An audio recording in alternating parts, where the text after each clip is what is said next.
Stad in Aruba. Time to look back at the standout moments from our Group F opener here from the capital city of Stad, Aruba. It was Guatemala and the British Virgin Islands competing in their first ever U-15 championship meeting, and what a start it was for Guatemala. They got off to a flyer, creating chance after chance inside the opening 5 minutes, and after a couple of false alarms, they finally strike in the 4th minute. An excellent bit of interplay on the short corner, and it rolls to Jacob Mazariegos, who got the goal-scoring party started.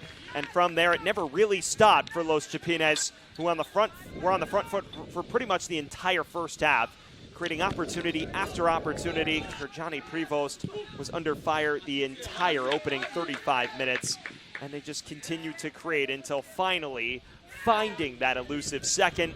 And once they found the second, things really began to unravel. This is a lovely finish from Carlos Zelada, and then the goal-scoring floodgates really began to open up for Los Chapines. They made it 2-0 on the 16th minute, and then after winning a pair of penalties in the first half, they just continued to rack up the pressure. After this time, Adrian Castillo was bundled over. You saw Christopher Pacay step up and slot it home, his first of 2 in that first half.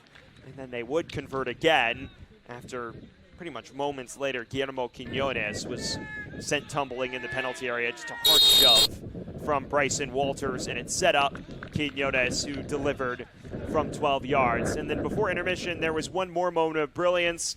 Christopher Pacay striking from exceptionally long distance to make it 5-1. It wasn't there, but it did happen, we swear. And then after the restart, saw some chances. This was the best chance of the first half from British Virgin Islands. Tyreek Charles would miss wide, and Guatemala, after the restart, continued to push pedal to the metal.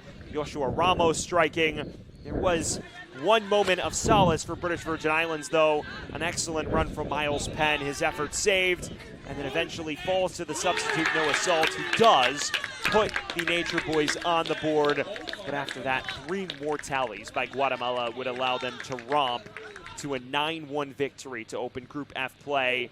Christopher Pacay bending this in, nearly converting on a chance himself.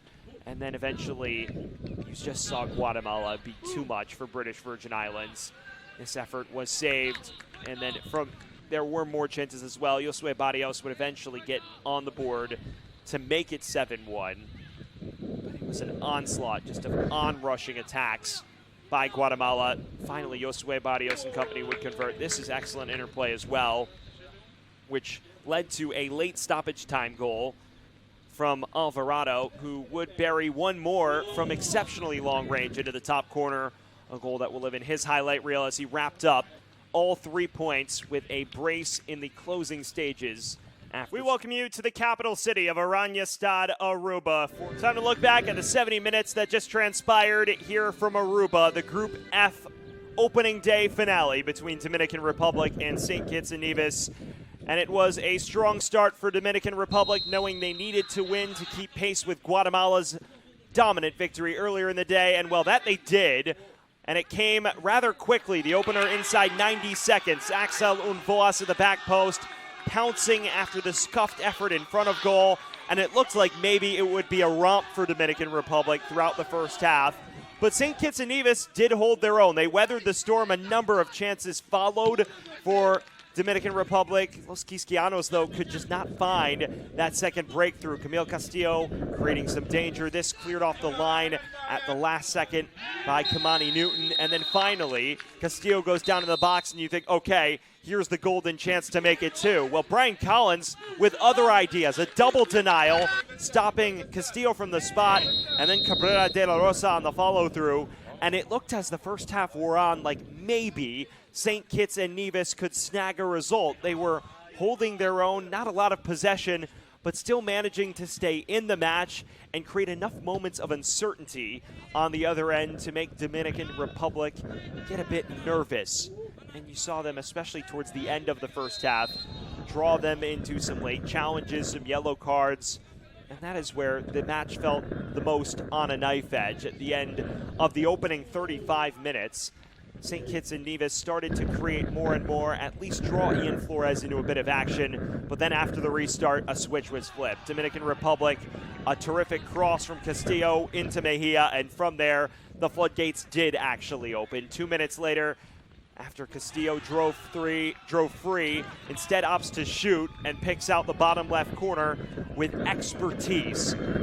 From there, it became a romp for the Dominican Republic, up 3-0 inside 40 minutes. They added a fourth relatively shortly thereafter after creating a number of chances going forward. It was one-way traffic effectively, with the exception of this one chance from Joshua Nias and this one penalty shout that was immediately waved away by our lead official, Ray Torres.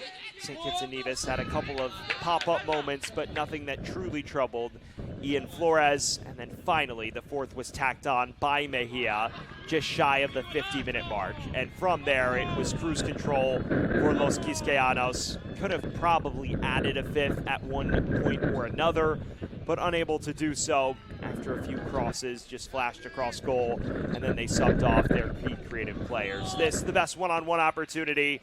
D'Andre Eddy was through on goal.